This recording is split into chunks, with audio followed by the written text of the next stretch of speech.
So we were all meditating and chanting and breathing.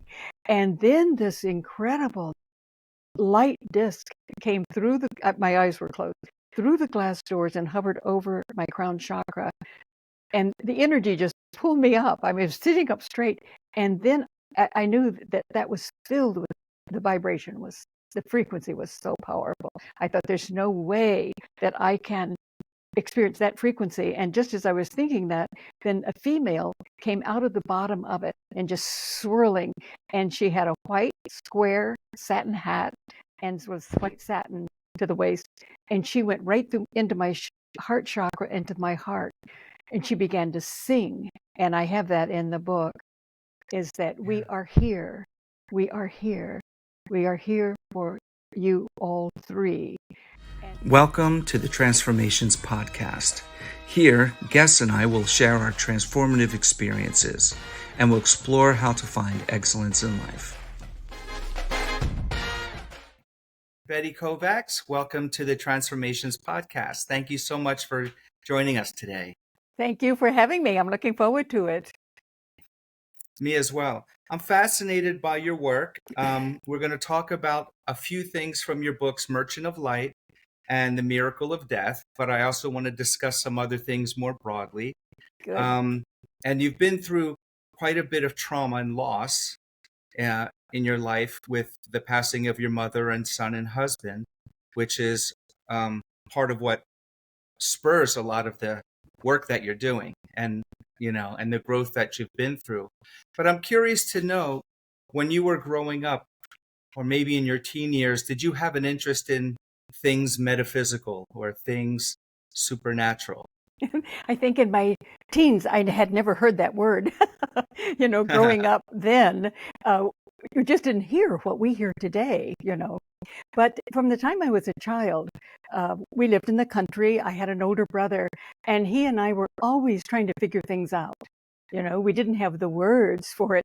But he said, I remember he went up to my mother one day and he said, I'm just going to, when I get to heaven, I'm just going to walk right up to God and ask him, how come all this anyhow?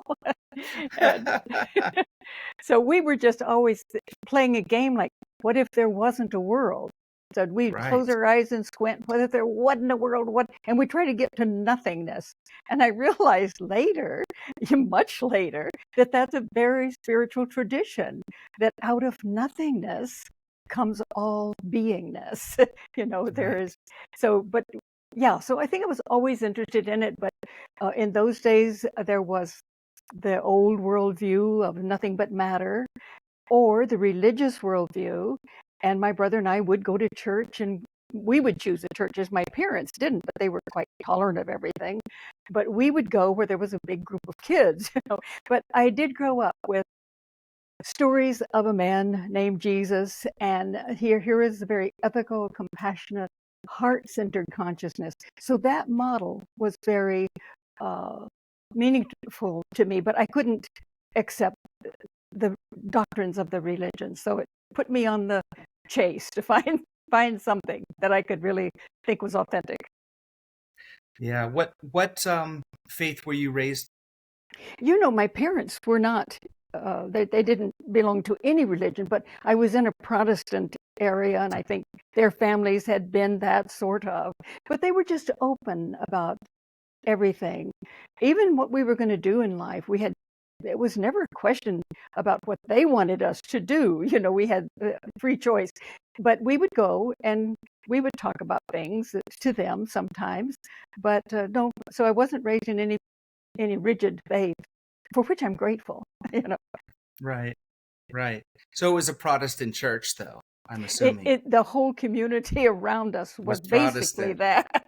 Right. And there were all levels of it. To the very fundamentalist, to I think it was a Baptist, Methodist, Presbyterian who thought they were really very, liberal. And I learned a lot. As a matter of fact, I even went to college, a religious college, and I even did my master's there. But in those days, it was different. It wasn't like it is today. It was that we are here to question everything. And so we did question, and that was very healthy for me. But I left not believing. Episcopalian, Oh, and and I would go into church, and we had to go to Sunday school, and it didn't resonate with me. yeah, You know, I that just was me. Yeah, yeah, it was something very wrong here. interesting. Yeah, But this all is things kind of Buddhist and Taoist resonated with me. If I'd see it on TV or the I Ching coins or go to Chinatown, I felt a sense of expansion. But in our church, I felt a sense of closing. So it was very odd for me. a very good way to describe it, because in those Eastern traditions, the emphasis is on us experiencing it for ourselves, and the Hmm. Western is not. And that's what I missed. How do I know this? All I had was from the left brain. And I wanted to be able to know something, to experience it. And all of that had been culled out of the religions in the West. So, yes, of course, when I was growing up, I never heard of the Eastern traditions. It was, I graduated from high school in 1954. What? So we weren't talking about those things in those days. And that just really shows how much we have changed, Right. what is happening. I think within the decade or 15 years from then, you started having writings coming out on Eastern traditions thanks to people like Alan Watts. Oh, You and he know, was such a favorite. We had him at our school. My husband took me to hear him on my oh, 30th wonderful. birthday, and I'd heard him before, and I read his stuff. Oh yeah, he was very important. Huxley, Julian, or um, Aldous Huxley. Aldous Huxley, yeah, he was a big one, and Joseph Campbell. Joseph Uh, Campbell, I knew him and had been hmm on conferences with him. Yeah. Oh, Joseph Campbell was very, very important, but probably really crucial to my developing was Carl Jung, the Swiss Yeah. psychiatrist. And I was dating a young man who had just finished seminary, Andover Newton. I think that's connected to Yale. I'm not sure now. And he had his first church. And so he had a party, quite different from the parties today, because his seminar uh, friends were there with their girlfriends, and they talked about mathematics and Carl Jung and physics and spirituality. And I simply listened. I did not open my mouth. And after it was over, we went into his study, and I took several books home, but one really important was Modern Man in Search of a Soul, Mm, and I think The Individuated Self, something like that. But Modern Man in Search of a Soul, I thought, that's me. That's yeah. the book for me. So I read for a long time, not knowing quite what I was reading. But then I really went deeper and deeper. And then I began to have dreams in which I would meet him, and he became my mentor, That's, in both worlds. hmm Yeah. Jung had an influence me as well. His, you know, presentation of the archetypes was Yes. very important to me in understanding in my worldview, and his discussions of the collective unconscious, which I feel should be collective conscious but forgotten. I don't know. Yes, yes, that unconscious kind of sends it in a different direction, doesn't it? But Right. collectively, yes, that we're not aware of, but everything in our species is really in us. And I really do think that's true. We're all working together from all ages and from all dimensions, I think. Yeah. When you were in college, what was your field of study? Well, I studied English. I had a bachelor's in English literature. And then, because I got a scholarship, I went back for my master's in American Studies. Can you imagine? Okay. And I was reading Eastern writings while I was supposed to be doing American Studies. American Studies just it wasn't that interesting. And then I got my doctorate in comparative literature and symbolic mythic language at Uh, University of California at Irvine. yeah. I was curious because your two books have so much you you're writing, but it's very symbolic. The language is Hmm. symbolic. The pictures that you form in the descriptions are symbolic, Hmm. and that's why I was curious about the education background. Yeah. That must have come to you during your lifetime, unless also as a child you saw things more abstractly. You know, I dreamed, And that's one reason that Jung was so important to me, is that he was aware of the logic in symbolic language, the poetic logic. And when I did my doctorate, I had to find a theory of language that would allow me to do what I wanted to do. And that meant recognizing not only the left brain, which is conceptual, logical language, but the right brain that it has poetic, symbolic logic. And because we have in our culture just dismissed it and thought, oh, dreams, that's just crazy, you ate too much or whatever, and dismissed it. Whereas there is a logic in that poetic, symbolic way of looking at the world. And the right brain is connected to the heart, which opens us to universal consciousness. So it was actually Jean-Baptiste Vico in the 1700s who already had stated conceptually that particular theory, that not so much the heart that he knew about, but the right brain. And at the same time, the French philosophers were going off in another direction, saying there's nothing important, all of that in the past is nonsense. The only thing that's important is logic, left brain, conceptual logic. So they didn't listen to Vico, but Vico is claiming his own today. And Jung also, of course, brought him up to date. Mm-hmm. The Chinese have well, I would say the Taoist teachings and the teachings in traditional Chinese medicine, they have a connection they call heart-mind. It's the heart-mind. So mind and heart are connected. And it's interesting that I saw a study, if I find the link for it, because I watched it, it was a documentary, I'll put it in the show notes and I'll share it with you via email. But they had a study where they were showing participants in the study a video of images, and every few images at random would be something scary or horrific. And they were hooked up to EKG and EEG, both, one for brain, one for cardiovascular, and they noticed that the heart jumped a second or a fraction of a second before the image showed, and then the brain registered, and then they had a reaction in the mind. Yeah. So the heart always knew before the image was shown. And they said it was kind of like they're assuming that it's doing that because it's preparing the body for what's coming, which is the scare. And that somehow it knows ahead of time, even though the images are randomly generated. That's quite fascinating, I think.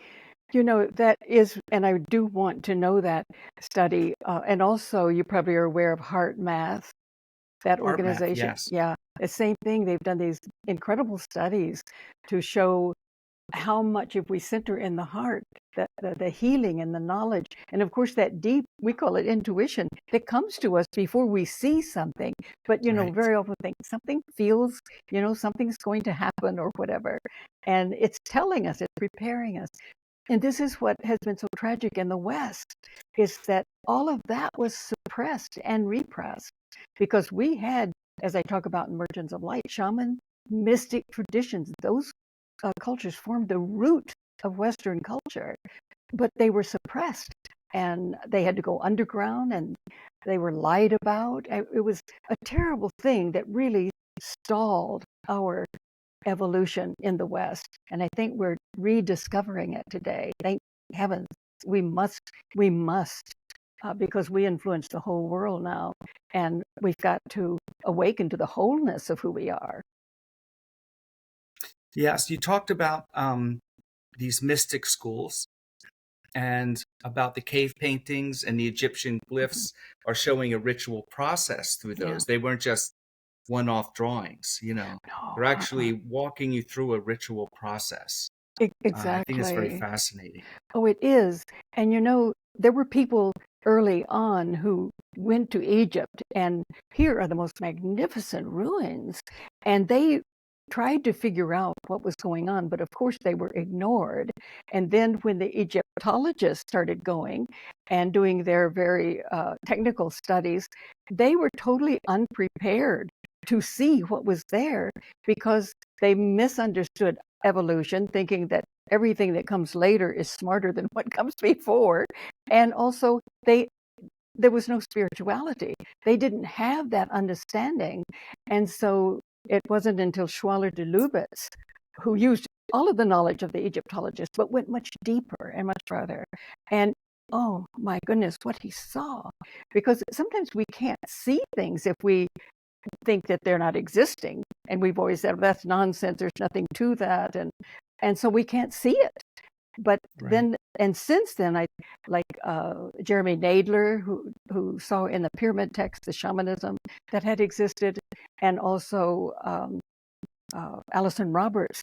And when these paintings were revealed and the papyrus that was found, the papyri in the libraries, and they realized these were paintings for the rituals that they did in that temple that was aligned in a certain way with the cosmos so that we could have experiences of what that was all about.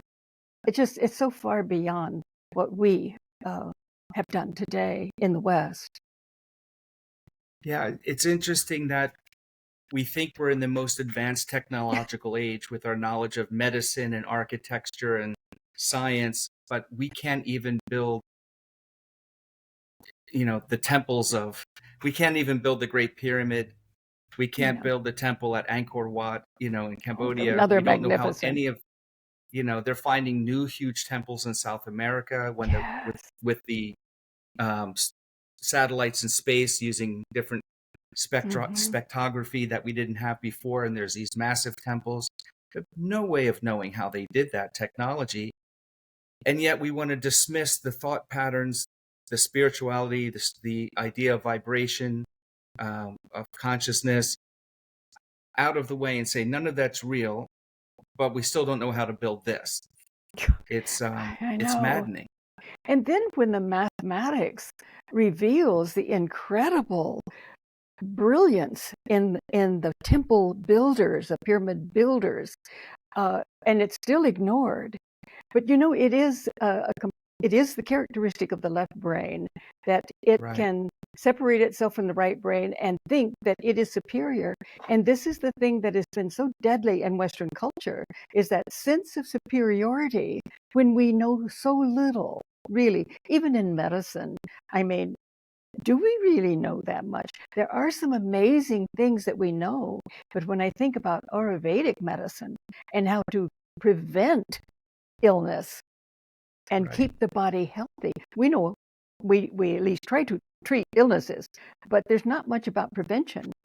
But it's a lot of chemical medicine, where the others is a more natural. And it's been our sense of superiority that we just dismissed, and we refuse to learn. And so we remain ignorant and egotistical, which is destroying us. Yeah, it is for sure. Even acupuncture, which it's 5,000 years old, the practice. And how did this ancient culture, who the Chinese valued the body so much they didn't do autopsies. The only way they could see the organ systems is if somebody died and the body was decomposing. Mm-hmm. And yet they identified these acupuncture points and energy lines and then found a way to activate them, through filaments or needles.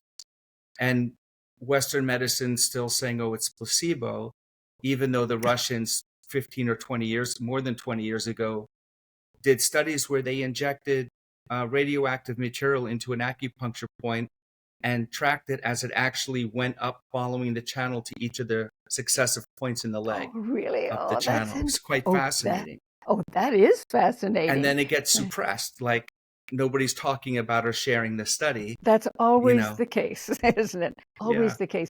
Well, and I certainly go to acupuncture. I've had Chinese, Korean, and I can certainly feel that it works. For sure. It's anyone who experiences it knows there's something to it. Well, like you say, it's about the experience, and I'd like to talk about when you're talking about the teachings of Jesus that were buried and not swept away by the church, where it was, you are me, we are all Christ consciousness, experience or feel the me within you, rather than praise me and let this church kind of direct how you think about me. Exactly. And they take you out of that experience. Oh, absolutely. And in early Christianity, it was known that Jesus taught a hidden tradition. and that he taught techniques such as the round dance. It was about experience, and he was a shaman mystic. And I talk in the book about the fact that scholarship in the last century revealed what we hadn't known, and that is that the first temple was a shaman mystic tradition. And of course, that was just absolutely destroyed in 621 BCE by the Deuteronomists. And later, several hundred years later, there was a renaissance of that first temple tradition in Jesus. He was the renaissance of that shaman mystic tradition. So he taught the hidden tradition. But when the church came in the 4th century, they got rid of everything that would have any indication that Jesus was a mystic and that we should go within to become that ourselves. And there were just texts of all, there were Islamic, well, there were Muslim texts at the time. Let's see, when did the Muslim religion begin? Can't remember, but there were exactly in relationship to Christianity. They destroyed all of the texts that existed at that time.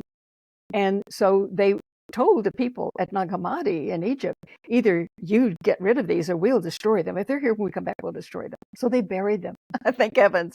And it wasn't until after the war that they were found. And so in those texts, Jesus is that shaman, and his beloved is Mary Magdalena, that there's the male and the female, the masculine and the feminine, the right and left brain, all connected to the heart of love. And in those texts, it's very clear that he's not here to tell us to follow him, but for us to become the Christ. And if we bring forth what is within us will heal us. But if we do not bring that forth, it will destroy us. And I think that's what we're seeing today, is that people don't know anything about what's within them, so much so that they want to put chips in us and transhumanize us and make us something other than human, because when the Deuteronomists threw us out, we were flawed. And since then, religions in the West have said you're flawed. And now I think all of that suppression and repression is coming to a head in this heinous darkness of all of the horrors that we have seen that come when we don't constantly engage the right brain and the heart. And that's what we have to deal with today. Thank heavens the light is growing in the West so that we can deal with it. My personal philosophy is that we are all creators. So exactly. We are all, godlike, because anything that we see on this planet that's not rocks and grass and trees has been created by us, and we are created. We are mini gods, so to speak, because we have the mind to visualize and then create. Yes, I love how Jude Currivan, who's a physicist, has said that now we know through quantum physics that we are all the manifestation of this creative act or acts, and we are the co-creators of it. We're both manifestations of all that is and co-creators within it. And we've been running around acting like we're nobodies and not doing anything and forgetting that we're responsible to co-create with the universe. In Merchants, I talk about how long it took evolution to develop a mind, a consciousness that could co-create with it, and we need to know that and take our part in it, do what we came to do. Do you believe in reincarnation? Well, I certainly do. I did before anyway, because the evidence, is there's too much evidence not to believe in it. But after our son died, and we had so many experiences with him, it was so clear that obviously there is death, consciousness, there is life after death, that consciousness continues, and that he wanted us to know that he's fine and he's still creating. And I think once we know that, we won't destroy ourselves with grief. We're going to grieve because we love them in their physical form and here, creating with them here, but we can continue to create with them in another dimension. And then it was very clear that my husband, Ishvan, was this actually that he and my son were of the same soul. There was quite a bit of that he experienced. And so he experienced the many lifetimes of them. Sometimes they were one, sometimes two. So he was also convinced, which he hadn't been interested in this before. But when he saw that over so long a period of time, that they played that role of coming in together or separately, So he certainly was convinced. But I just think there's so much evidence with near-death experiences, and it's just, there's no reason not to know that it exists. For sure. And there's quite a bit of, 20 years ago, there was a lot of skepticism around near-death experiences. Mm-hmm. But now there's complete YouTube channels dedicated to people telling their stories. And psychologists and psychiatrists writing about them with your patient. There's one book called Many Lives, Many Masters. Yes. Or something where yes. the psychiatrist, through past life regression or whatever with the patient, started to believe these things. And the stories that we hear, there's got to be millions of people having these experiences. Millions and millions. I think in the 80s, it was already estimated that they knew there were at least 8 million people in the United States that they knew of. But now it's just millions. And such extraordinary experiences. I remember one man, I think Anthony Chen has done a lot on YouTube on near-death experiences. And one man was saying that, he hadn't paid much attention to all that stuff before, but he said, even the grass, I could see that the grass loved me too, that there was that exchange. And then the other one there were so many, but one I loved too was a runner, and she was in a terrible accident, and she was never going to walk or run again. But she said she had a death experience. And in the UK, they say, we don't say near death, we say actual death, because that's a flatliner. It's an actual death experience. And she saw the doctors operating on her when she was on the operating table. And she saw these light beings enter those doctors and operate through them. And not only did she walk again, she ran again. Those stories, and there are millions of them, So it's a shame when people don't hear about them. Mm-hmm. I was fascinated with the work of Robert Monroe and his out-of-body experiences when I was in college, and just fascinated by the fact that you can induce those experiences. You can be taught to induce them. That you don't have to go through a shamanic ritual or something. No. Some people automatically have them. I haven't had one yet that I know of, but I tried for a long time. I think maybe I'm supposed to stay in my body for some reason. I kind of had the same experience. I tried with Monroe. Maybe I didn't give it my all, but my son did have, and he had some powerful experiences. And he and the group of kids he was with, they were kind of interested in that. One of the young men, boys, I should say, at that time, had been in a very difficult family situation. And I think to get out of it, his spirit would go out of body. He went out of body all the time. Wow. And that's not the kind you want to have. But at any rate, he was open to a lot of experiences because he'd had that. And one of the out-of-body experiences that my son had was that he was lying on he was sitting on his bed, and he kept hearing this kind of roaring, and he thought, I'm going out of my body. And he lay down very quickly, and he saw his body just shoot out. His soul, his spirit shoot out the window, and he saw it flying through the cosmos. And he thought, oh, I'm out of my body. And then he shot right back into the room, and he was looking at himself. But coming out of his heart was this huge baby coming out of his heart. And then another time he had an experience in which he said, Mom, the world was just like this one, except it was more beautiful and lush and just vibrant. And he said, I think what we're doing now is creating that world here. And then he said, it was so much the same that my toilet was still not working that my dad said he'd fix and didn't. So you couldn't even fix that over there. Over there, it was still not fixed in the other dimension. Fixed, right. My mother and my uncle both had Both have passed away, but they both had out-of-body experiences where they were up against the ceiling, staring down at their bodies. They gave the same description. Yeah. And it didn't make them more spiritual. I think it would make me, somebody who wasn't a believer, very spiritual. Yeah, there's something more than this worldview has told us, for sure. Right. You know, Yeah. and the fact that energy can't be destroyed, you know, it just changes form, or matter even, means that after we die, this bioelectric energetic body has to go somewhere. It can't be destroyed. I mean, the physical body can deteriorate and turn to dust, but we are of the stars. We're made of the same essential elements of the galaxy, right? I mean, that's a real thing. We're, you know, the planet, the stars, us. It is. We are the stars. And I think they're so magnificent, you know, that we don't know that about ourselves, that we have so much potential within us if we could awaken it. I think of, who was the man who healed himself, his spine? I know you know the name. Name doesn't come to me right now. But at any rate, I think his spine was broken, and he just really worked on it in a way that it healed him. They said, "You'll never walk again." Well, he did.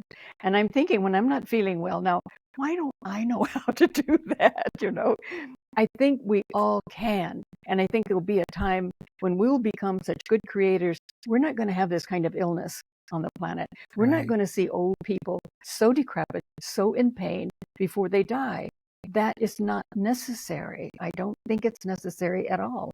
That when we become good healers, we will create the whole world and live in it in a way that our bodies can be healthy and we can continue to create all of the time that we're here. Sometimes it's okay to be, you know, have some pain, because then you really know how to appreciate not having it. But I think our species is losing so much life and spirit and energy and suffering, and we're making other people suffer. All the suffering that's going on does not have to exist like this. You were talking about in Merchants of Light that the Egyptians integrated their knowledge of harmonic laws and that the complex vibratory systems. And in fact, everything in the world is vibrating. We are vibrations, and our mental states and emotional states are at different vibratory levels. There's a good book called Power versus Force that talked about what is the vibratory level of everything from you know, loss and fear and grieving up to love. Yeah, right. And you know, if we can raise our vibration by changing our thoughts, changing our feelings, can change our heart and change the vibration, we can elevate out of pain and out of sorrow step by step by step. And that's kind of like you're saying, it's a shamanic principle or a shamanic practice, because it's a practice of experience, right? Not an intellectual practice. Exactly. And I think of, you know, the Egyptians they actually, it seems now we know that they had the knowledge of the laws of creation. And Schwaller de Lubet said that all of their temples embodied the sacred science.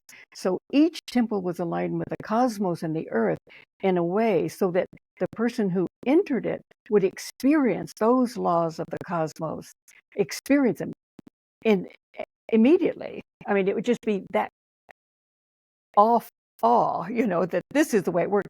Not exactly, they didn't write the laws in a textbook, because it could be misused by those who didn't understand. But the person could enter the temple, and the vibration was such that it would bring that person's vibration up to the level of the temple. And you suddenly would just know that aspect of the sacred science. And if you were able to do all of the temples, you would know all of the laws of creation experientially. And here, the Egyptologist said the Egyptians never developed experientially. They remained barbarians. Can you imagine saying that? Come on. They're so barbaric. They built these amazing temples that match Orion, you know, or they match, right. And they're completely aligned. And you talk about the master builders in your book. And I think of the science of sacred geometry. like Exactly. where I think you were talking about, and you can correct me about how our things are lining up with celestial beings and different parts of the equinox or different things to experience. And when I think that's the reason why the energy and the vibration in these temples or in these um, places is so high. You can feel it, and it Yes. brings an understanding into you, even if you don't understand the symbolism in the glass windows or in the carvings. It's almost like you know it, because You know it. it's bringing you to a vibration equal to it. Exactly. And that's a direction we need to go.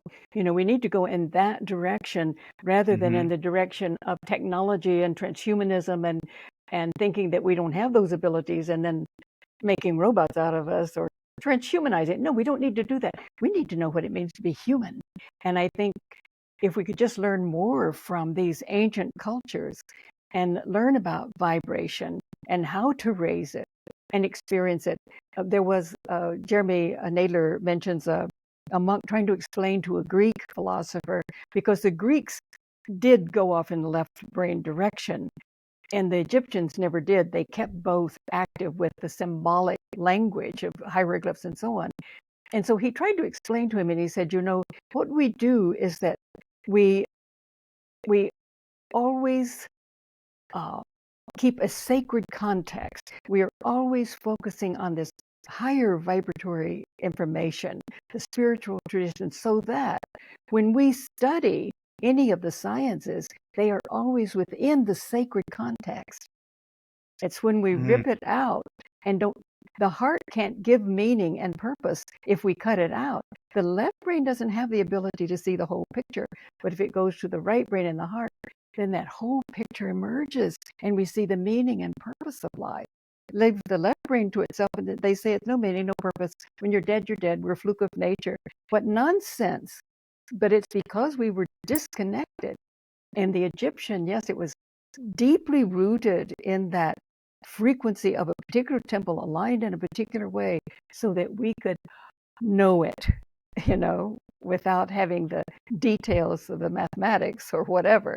But we knew it. And the ancient Yeah. builders, yes, I think these great builders existed before Egypt, and they were in the old Irish tradition. And I do think that there is enough evidence now that there was a worldwide civilization, during the Ice Age, and that it was destroyed. We know pretty much around the time it was destroyed, and that these great builders went to Asia, to South America, to Egypt, and so on, and they had the knowledge of building in a way that the Egyptians built. And I'm hoping we can go back in that direction and save Yeah. ourselves through sacred experience. Well, let me track to a different thing. This is very interesting to me, so I've been waiting to talk to you about it. So I think in Miracle of Death, you talked about how um, Pishtu, is that your son's name? Pishtu? Pishta. Pishti. Yeah, Pishti the Oh, younger and Pishta. Pishta the older one. Yeah. Pishta. Okay. That he had a vision when he was younger of how he was going to die. And then Yes. your husband had a dream that he saw your son imprinted on a car or something. And Yes. then he said to your son while he was, I don't know, drawing or painting that, you know, I just had this thing. He goes, yeah, the time is coming. It's like a premonition It's decades very, before. yes, very interesting. When my son was not quite 12, he Wow. would share his dreams with me. And so he came in, I was vacuuming the house, and he said, "Oh, Mom, I just remembered a dream I had last night." And so we sat down, and he told me the dream, and it was that he was in a hospital. He said, "I was up above emergency room. They did an operation, and they brought me into this emergency care center. I was up above looking down at my dead body," he said. Wow. And then he said there was a space of darkness. Then I was on the other side, and I was like in a horseshoe shape. I was standing at the peak of the horseshoe, and there were 4 boys to my left, 4 on the right. Um, and he was the ninth one would have been, but he was looking across this almost circle. There was an eternal fire in the middle, and then beyond that was an aura of the 10th boy who was coming. And he said, I knew that 10th one would be me, because 10 is a number of completeness. And so he said, what do you think it means, Mom? So we talked about that, but I was concerned, about that dream. And we tried to look at it in terms of he's going through puberty and he's leaving the boy, becoming a man, and so on. And finally, we tried to just look at it in a symbolic way. But the number 10 became very, very important. And in fact, we couldn't get him off of the machines when he was in the hospital, because he was in a car accident. He was in the operation room. He was taken to the emergency care center. And actually, he probably was dead, except they had him on the machines. And we could not get him off those machines until the morning of the 10th. These numbers were all the way through. And but 2 weeks before he had that car accident, my husband was in his office working, and suddenly he saw Pishti's car on the side of the freeway, and he saw Pishti's body superimposed on top of the car. And he said he knew there were two different dimensions, that he was dead because there were two different dimensions. And then he heard himself say, oh, that's right, Pishti. It's almost time for you to do this. And he said, yes, Dad, I'll be out of the house for a little while. No, the moment that happened, after it was over, my husband became unconscious of it. He did not remember it. We happened to be here, which was unusual, the afternoon that the call came through that he'd been in an accident. He was in Huntington Hospital, and that dream came through, but he didn't tell me, until Pichi did die. And all the way through, he thought maybe he would live. But he said, I had that deep feeling. I saw that he was dead. And we didn't know what. Later, he told me afterwards, but what did it mean he'll be out of the house for a little while? Well, the day after the memorial, we both experienced him. And we experienced him many times. And for long sessions, really, of just, he was trying to get us, he wouldn't say he's teaching us something. It was like, remember, Mom, we made this decision. It was like these were decisions that we had made.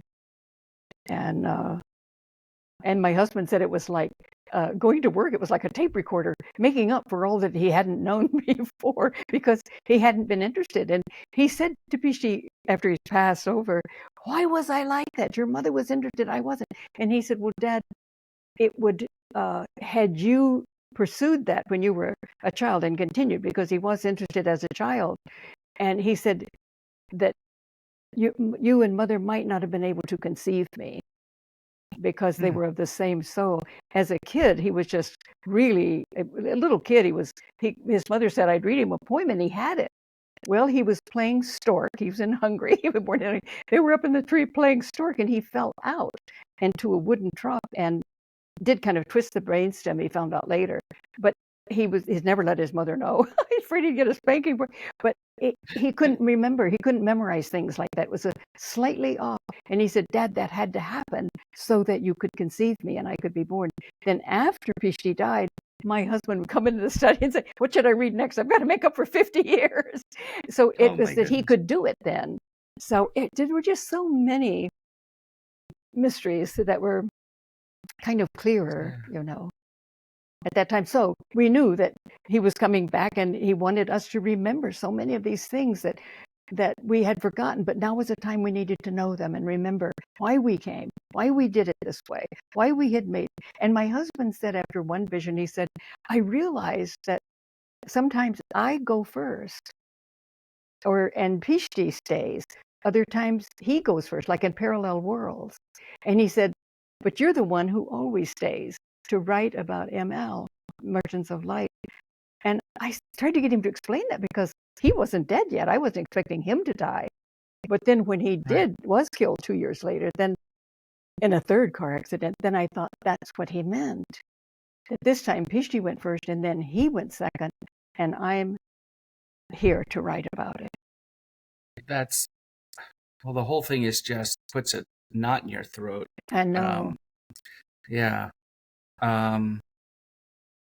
But the fact that he's saying it prophetically, like it's happened already, you Yeah, know, yeah, and when people pass away or have a death experience and come back, um, they say everything happens at once when you're on the other side, that there's no yeah, time, right?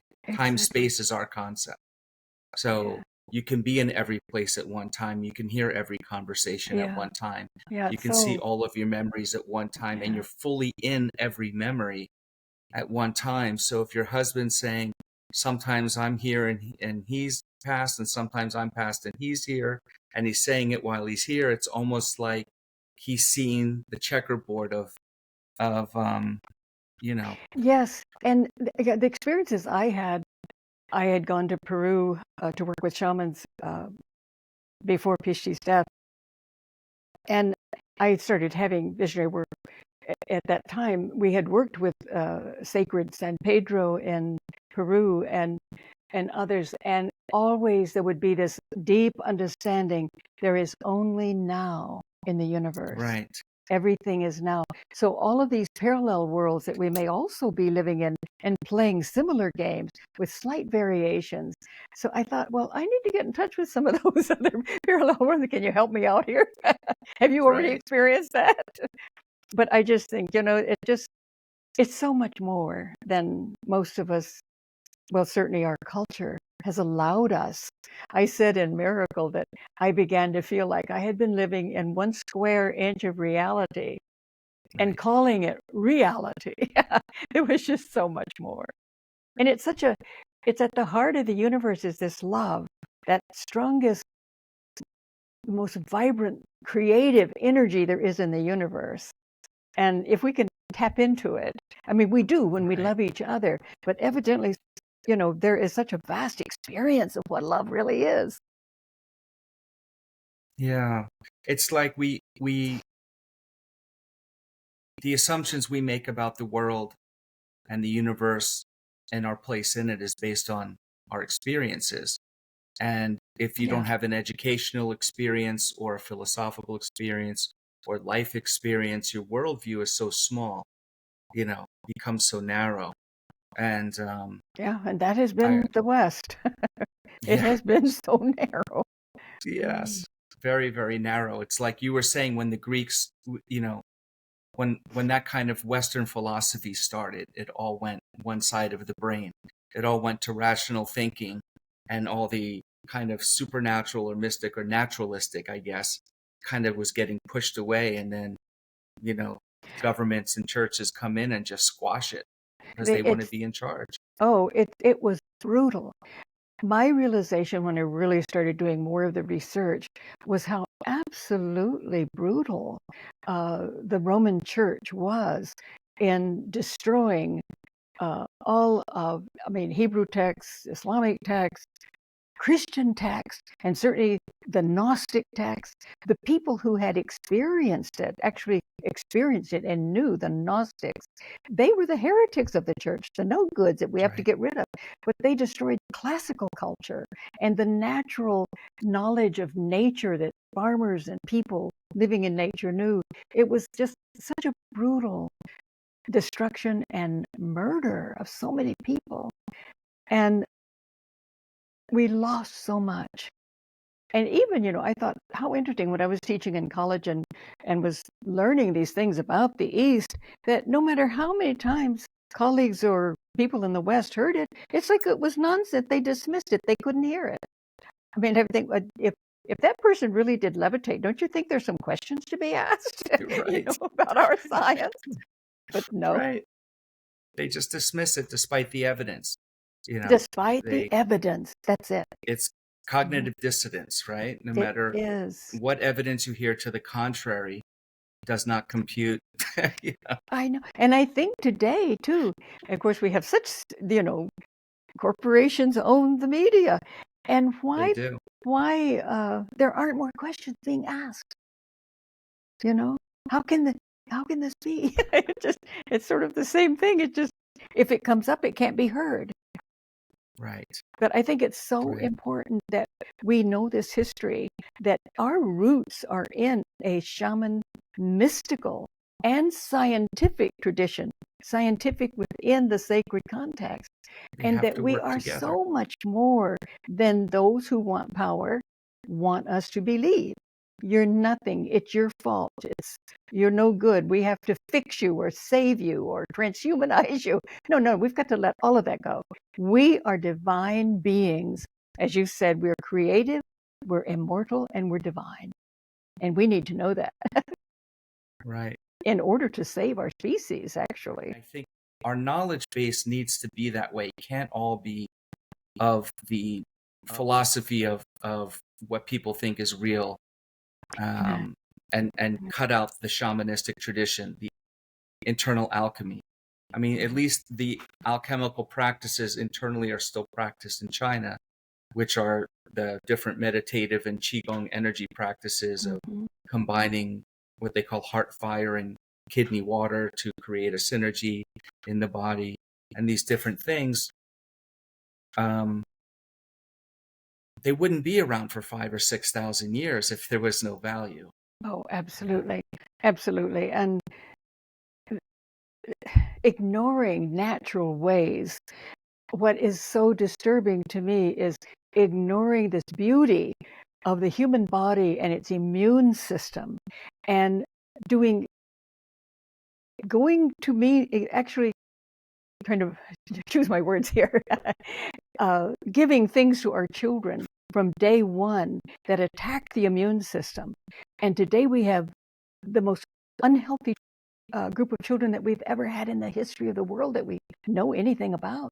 But that's because there's no knowledge or respect for the intelligence of the body and of this immune system.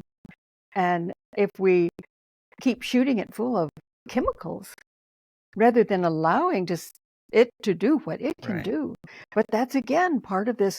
And the horrifying thought is that when early on, out of these shaman mystic cultures, there were scientists. These alchemists were scientists and mystics. And so, of course, the church did a complete job just about of destroying them on the surface. They had to go underground. And when the Royal Society for the Study of Science, or the Advancement of Science, I think it's called, was formed in 1660 after the horrible destruction of the Rosicrucian Renaissance, then 1620, then science could not study anything but matter. And the church had created an atmosphere in which that they were now censored. Science was censored. They didn't want any mystics getting in there and coming up with something that might go against the church doctrine. But most people don't realize that, no, scientists didn't discover spirit because they were only working with matter. They did not develop any means of doing that. And now we have to realize it was the church that did that censorship and restriction. And now, finally, we've come full circle in quantum physics. But even then, a lot of people in quantum physics don't see connections that are there. That's the beginning. But we have gone a road of such negation that it's a wonder we're surviving at all. It took science a long time to get to quantum physics, but then it's brought us dovetailed back to the mystic schools, because the quantum field is basically the collective unconscious. It's just a scientific modern term for it. That is what the mystics call spirit, the spirit world, the quantum field. And I think it's made kind of like full circle. It circled back, and here these early quantum physicists thought they were going to these mystics to read to try to figure out what's going on. Yeah. There's a book called The Dancing Woolly Masters. Yes, I have that. Which talks about the observer effect, where is a particle, a wave, it's a wave or a particle when you're doing something, and when it's in a state of potential until there's an observer. But when we see it, it's one thing, but it's sitting in potential until somebody observes it. And that's an incredible discovery, because we were told by the old belief system that you have no effect on nature. Oh, and now we think I just look at it and it changes. That's the effect on nature. The observer effect. And also, there were studies showing that observers of happy events develop more serotonin and dopamine effect in them just by being around other people smiling and laughing. I mean, if that's not a quantum field effect or a shamanistic effect I of, know. you know, Yeah, what is? vibration, raising vibration. Yes. Well, in Merchants, I have quotations from mystics about the field, and then quotations from scientists about the quantum field. And it's like, oh, it is the same. It's infinite. It's alive. It's moving. It holds all the consciousness, unlimited consciousness. Right. And When you were talking about not being able to fathom, you know, God, or why are we here and how did we get here? I remember when I was 11 and my father, I said, what's, something about space. And he said, well, it's space because it never ends. And that just blew my mind forever, because if the universe never ends because it's just space, how wow. can it go on forever? And that comment has plagued me forever and ever and ever. But, but now, like, the quantum physicists are saying, every single decision you make, should I go get ice cream or not go get ice cream? Get ice cream. That's in this universe. And then in a different field, there's another universe where you didn't get the ice cream. So there's all these multiverses, of bazillion multiverses, Yeah. based on every single person's choices, Yeah. It's sometimes I think I'm actually here in this body and able Right. to do things. And I really feel that, what we had experienced with the merchants of light, the matrix of light, this ML, is that it's an energy field, and it's a much higher frequency. And that now this longing, this desire to make creative choices and to know, to experience the light and who we really are, that has been so strong that energy has now been rooted in the earth. And the merchants of light is another way of describing that energy field, that not only does it allow people with higher energy to be born now, but it allows us who are already here to raise our vibrations more easily and to do this work, of healing and becoming conscious for everybody more easier. So it's amazing. And sometimes, when we're growing up, we hear, oh, to do this great thing, if you grow up and do this great thing. But we've come to realize that greatness is doing what little thing that we can do, or maybe vast thing, but whatever medicine, as the Native people say, we have come to make for our own healing in the earth, is if we can do that as well as we can, then that's a good thing. The old idea of writing the great American novel is an egotistical, nonsensical kind of thing, because Right. we're all doing it together. And if I don't do my part, someone else can't do his or her part. And if they do their part, I can do. And it's just that intricate bringing all of these dots together that is the creative act, that all of us together can really make a difference on the planet. Yeah. So I was just thinking about something that we discussed a minute ago, and I just want to say, so your son had a dream about having an out-of-body experience and about crossing over to the other side. That's like 3 levels of things while he's sleeping, That's he actually quite had interesting. he had a dream of his death, really, Right. and of going and of dying, because he was in the hospital. Well, there were quite a few things. I was there with him, and I was telling him something, that if you choose to return, you can, whole and well. But if you do not choose to return, then we let you go. That was so strange, because I said that when I went to the hospital that day. And then later I looked at that dream and I saw he dreamed that I had said that. But in the dream, then he kept, I said, you really are afraid, aren't you? And he said, no, I'm not. And he gets in on the bed and he pulls a cover over him, and he just, the light just shoots out, and he's in the universe. And he said, I'm going so fast that planets and suns pop as I go by them. And then boom, he's back in the body. And so he had that experience, and it was as though he was almost like he was practicing, for his death. Right. And then he had a huge bang, and then he was in the hospital, and someone then said, he's brain dead, to let him go, he's brain dead. And he said, and then he said, I felt myself just going out, and I started traveling through the universe again.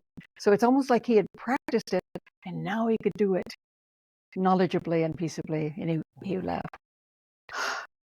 So I thought that's an interesting thing that he actually practiced. And I thought for 2 years before he died, I was dreaming of his death, but I looked at it symbolically. And in one, it turned out, oh, it's not Pishti. It was my friend's son, but I grieved as though it was Pishti. And I think that grieving was preparing me and helping me for when it really came, And I never wanted to be destroyed by death, because death is a natural process. And to not, I met people when I was in Hungary. I remember being in the village, and people would talk about, yes, he's dead, and like that was the end of their lives when someone died. And I thought, I don't want that. And so I felt I have to come to terms with. I had said to him when he was growing up, becoming a young man, that I have to let you go when it's ready. And you've taught me, I said, you taught me to let you go. And so now I want to let you go to the other dimension. This has to be your choice. And I don't want to hold you back. I have to let myself let you go.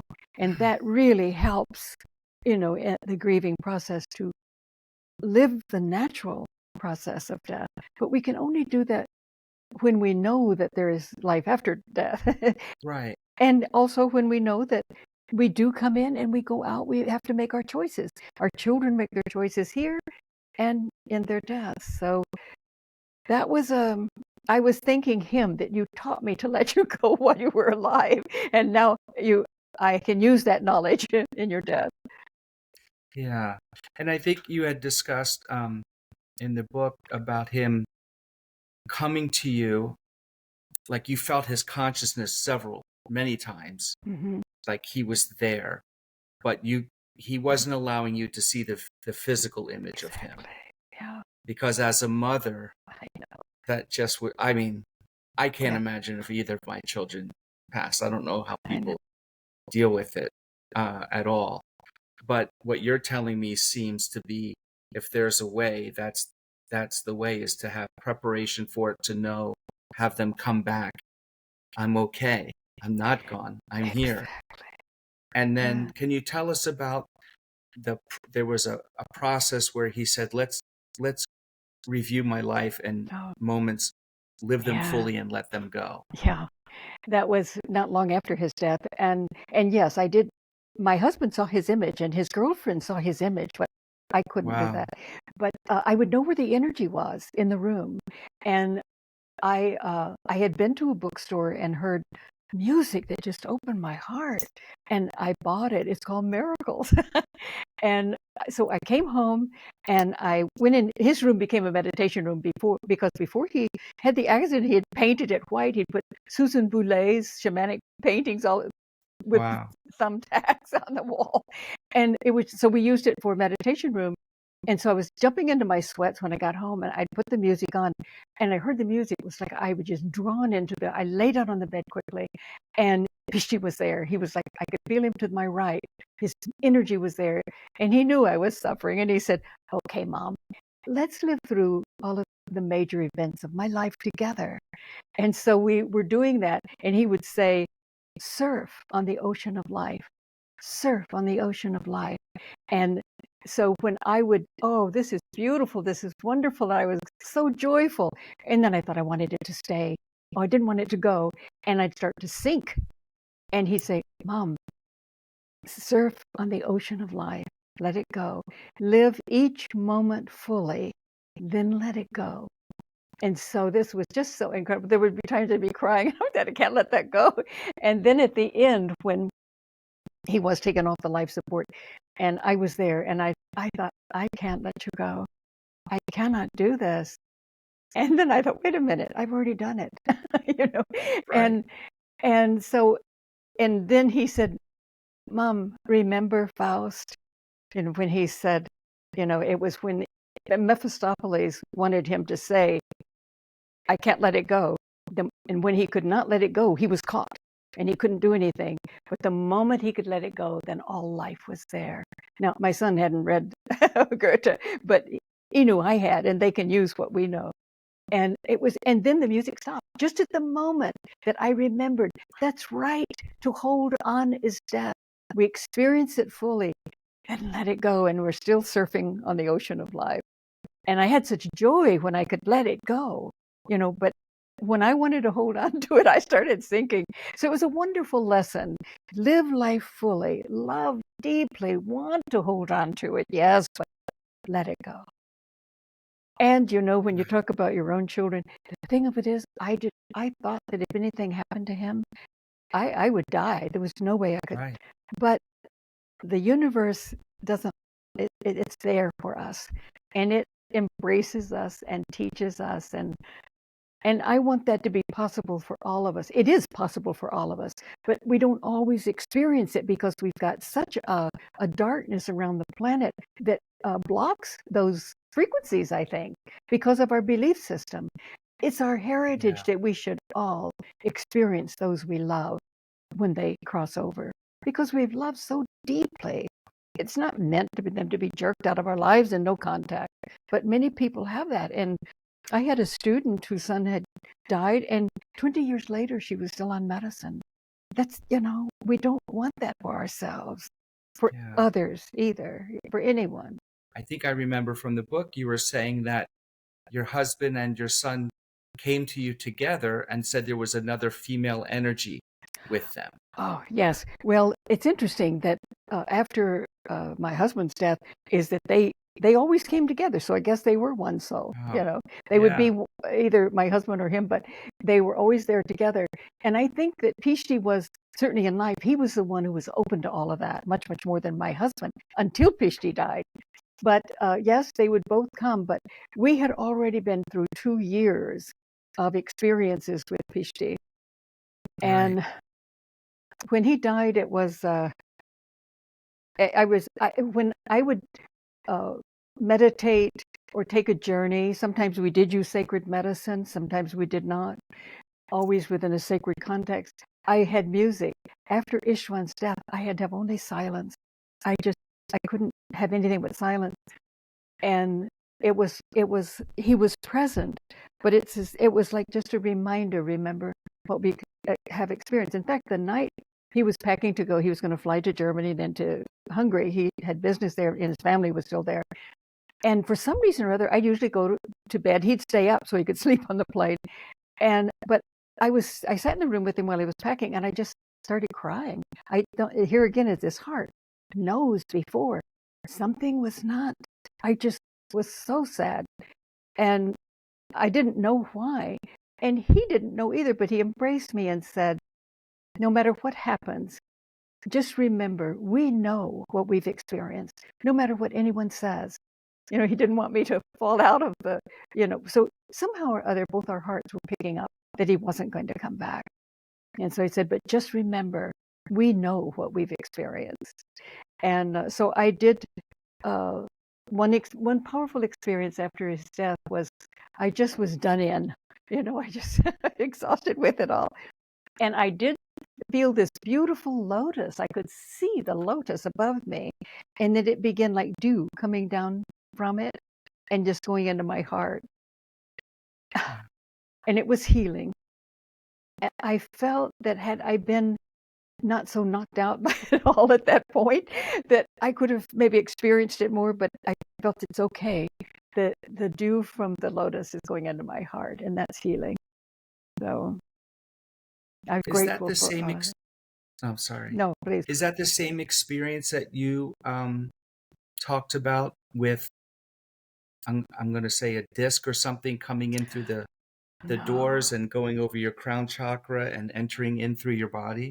The energy? That's the most powerful experience I've had, because it was cosmic, and it was before either one, in fact, before any of the three died. And I had come back from South America, and there were 2 women, and we worked with sacred medicine. I worked with sacred medicine. They did not. And so we were all meditating and chanting and breathing. And then this incredible light disc came through my eyes were closed, through the glass doors and hovered over my crown chakra. And the energy just pulled me up. I was sitting up straight. And then I knew that was filled with the vibration, the frequency was so powerful. I thought there's no way that I can experience that frequency. And just as I was thinking that, then a female came out of the bottom of it and just swirling. And she had a white square satin hat and was white satin to the waist. And she went right through into my heart chakra, into my heart. And she began to sing. And I have that in the book, is that we are here. We are here. We are here for you all three. And then she said, your planet has called us and we are here.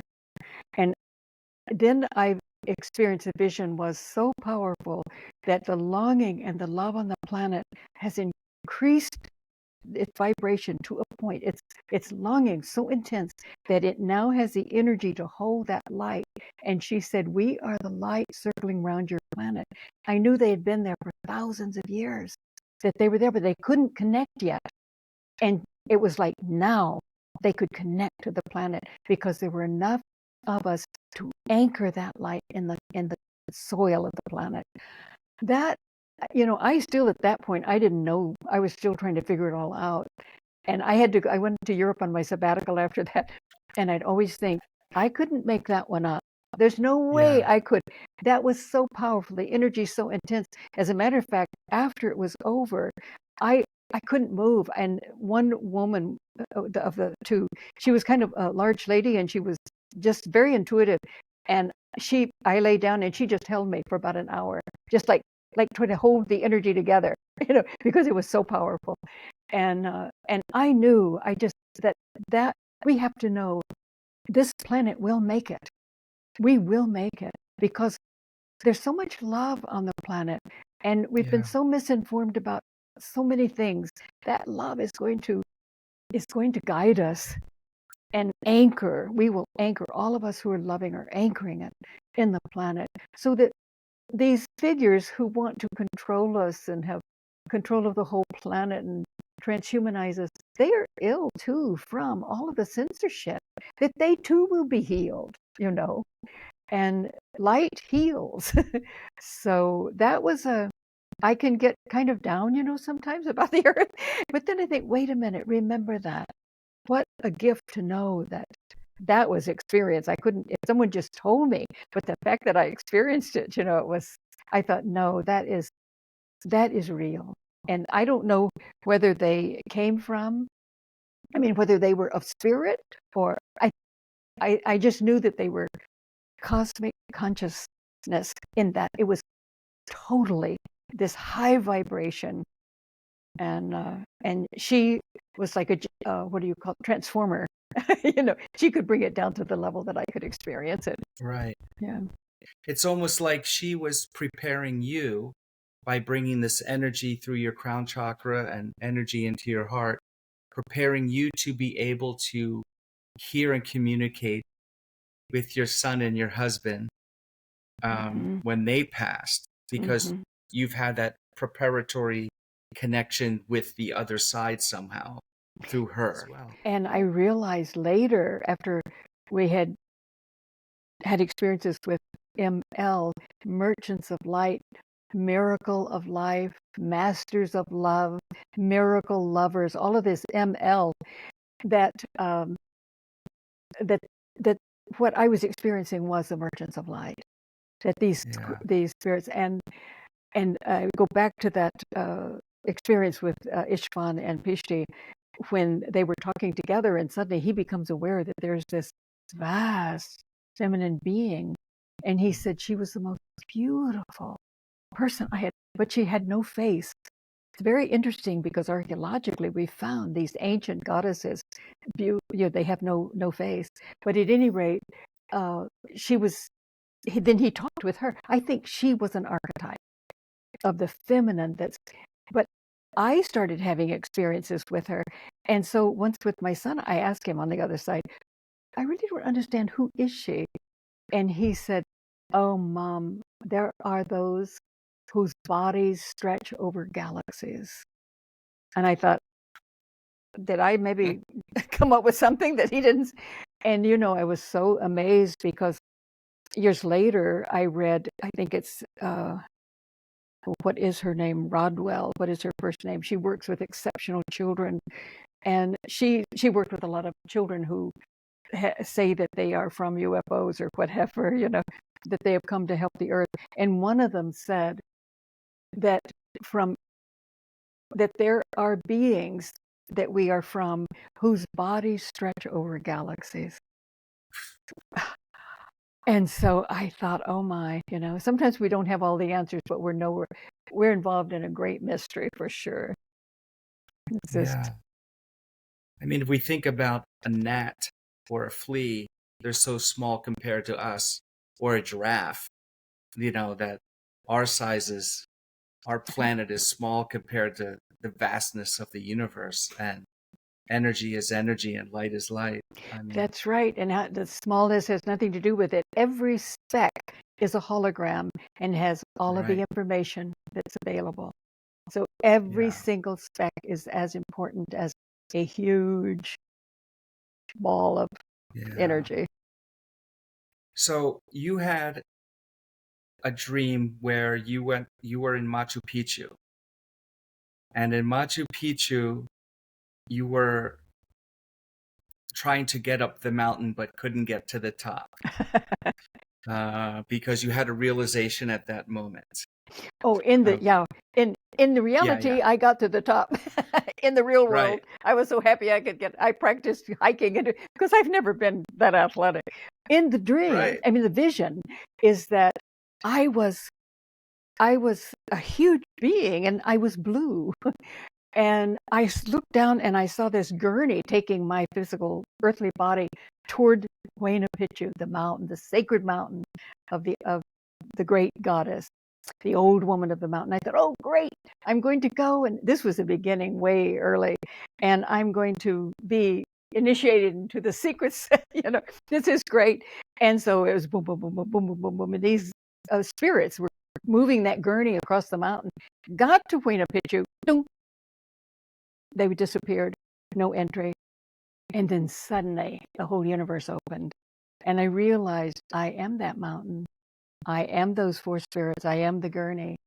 I am the universe. We all are. It was like, we're everything. It's suddenly, I am that. And that knowledge just flowed through me. It was because we often are in a position of children, the master appears and then it's suddenly, excuse me, you're the master. Act like it. Grow up, Act like it. Yeah. And so that was really amazing. And I had no concern that my body was dead on that gurney because I evidently was the soul of that person. But it was that what we all are. And then I found myself in the forest and I'm thinking, here I'm a creator. And I say to myself, but I can't create a world. And a voice, oh God, that voice, I think of that so often. The voice said, you just did create a world in which you cannot create. Because that's what I said. I can't create a world. And he said, we can do nothing but create. So in my limited knowledge of myself and the universe, I had said, but I can't do that. No, you just created that you can't do that. I think of that so often. Oh. It's a self-fulfilling prophecy. It is. That what we say, we become. What we put our own limits on ourselves. We do. Precisely. I can't hit a home run. I can't create a world. I can't do the math. I can't get a good partner. And we just create a world in which we can't find that partner. Exactly. We're creating that world all the time. We're creating it. And I think, isn't that, since you are a healer, wouldn't that be so in healing if we think we can't heal ourselves? Like I was saying, well, I can't. Joe Dispenza is the one I was trying to remember. Then maybe I'm creating that world in which I can't heal myself, Right. So, but it's, we've so much to learn, but we've got so much potential. And together is how we learn, I think. Yeah. I don't think we have... No, please I was continue. just going to say, I don't think we have to sit in a cave and just meditate. There are those who do that and keep the free. But I think that together, through loving and experiencing and sharing, that we can become so much. Yeah. I remember you saying something about that you don't have to be the hermit. You don't have to live in the monastery. You don't Yeah. have to stare at the cave Right. anymore, Mm-mm. because those experiences have already happened. Yeah, And I would assume that then they're all in our quantum field they to are. draw from. So we Exactly. can find enlightenment or elevated consciousness in painting, in gardening, Yeah. in watching our children play, Oh, in yes. everything. Oh, yes. I mean, and the children bring that, they ignite that spirit in us for sure. And I think, we've had so much difficulty accepting the body in the West, whereas Yeah. in the East has had its problems too, with the body. But in Egyptian spirituality, it's very interesting because it's the body is in and through the body that we become spirit. We go through all of these processes, and when with the Pharaoh, for instance, in the Sed festival or the night uh, rituals that we see on those walls, is that always it's in the body of the feminine. He's birthed out of her body in the morning, and then all through the process, if he can love that energy, if he can love the energy and know it can be used for destruction or creativity, if he can love the energy, then she becomes a beautiful Hathor, who's his partner.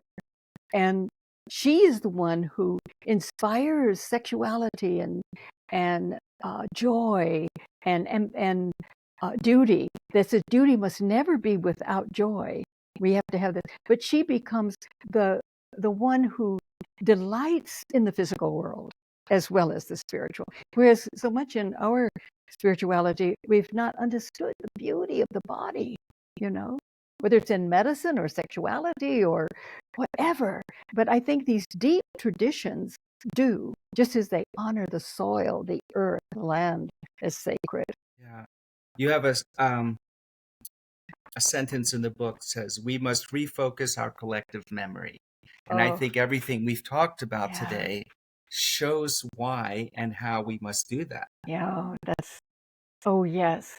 So that, yes, there's so much that isn't remembered, so that we just had a group this morning of people who get together and talk about experiences they've had with those who have died. And they said, I can't talk about this. Mm. I think we want to create a world in which collectively we remember these possibilities so that, yes, we can talk with others. We can share these things. Yes, the memory of what the earth is and the cosmos and the love that's in the earth, that's the heart of all creation. Yeah, we need to focus our collective memory, individually and collectively. Hmm. So this podcast is called Transformations, and it aims to um, look at the transformative nature of experience. And we've done that today. And I would just like to ask you, through all of these experiences that you've had, what is the greatest way in which you have been transformed? The time of Pishti's passing, your mother, then Pishti, then your husband. That's a lot in 3 years. Well, it was the communication with them, the symbolic language through dreams and visions. My intention was to be open to that and experience it. But that's until Pishti's death, I wasn't sure. But Yeah. the very fact that he was no longer in the body, and yet he was fully present. It's like, why was I not able to let him go physically when he was here guiding me through this whole experience, Right.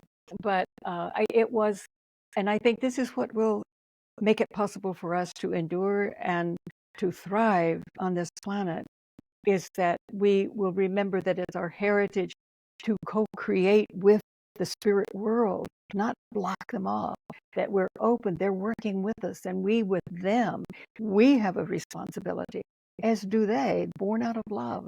And it was realizing that they really do exist, that saved me and makes death a completely different experience. And certainly I was transformed by that. That knowledge was so transformative. I wouldn't want to go back to the world when I didn't know those things and hadn't experienced them, you know.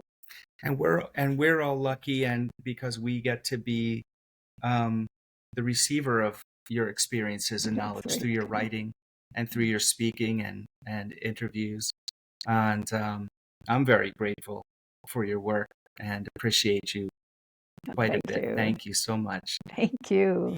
Your books and links for them and your website will all be in the show notes. Oh, that's good. And so for people who are listening or watching, the covers will also be up on the screen for those who watch this podcast. For those who don't, everything will be in the show notes anyway. And they can, if interested, they can sign up for our newsletter and know things that are going on. And also, if they do that, they'll get a chapter from Merchants of Light. Will be sent to them. Yes. So I signed up and I got one. Oh, did you? And then after I got it, I went out and bought the book. Oh, you did? Yes, you did. Isn't that the other book? Oh, yes, indeed. And you know that icon on the front of Miracle of Death is Ishvan had. That was from a vision that looked so like Pishti when I saw that.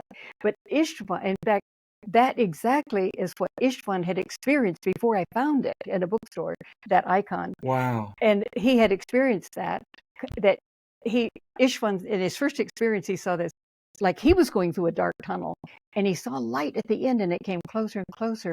As it got closer, it was Pishti holding the earth. And it was like he said the love for the earth.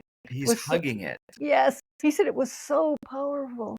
And it was like the whole vision was love is the key to everything. Oh my so goodness. After that, I was in a bookstore and I saw that icon. And there was a man paints icons, a lot of icons. I can't remember his name now. It's in the book. And I said, that's Pishti, for heaven's sakes, you know.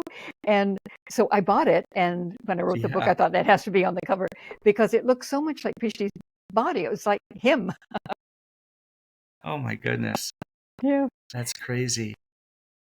Oh, man. Well, I thank you so much, Betty. Oh, I really appreciate your time, and I hope I'll have the opportunity to see you in person sometime and talk to you some more. Where are you, actually? Yeah. Do you live in the States or? Yes, I'm just in suburban Philadelphia. Oh, wow. Across the country. I'm in California. Hopefully we will. And I so appreciate you. I love talking with you. Thank you. Thank you from my heart. Thank you so much. Yeah. Have a nice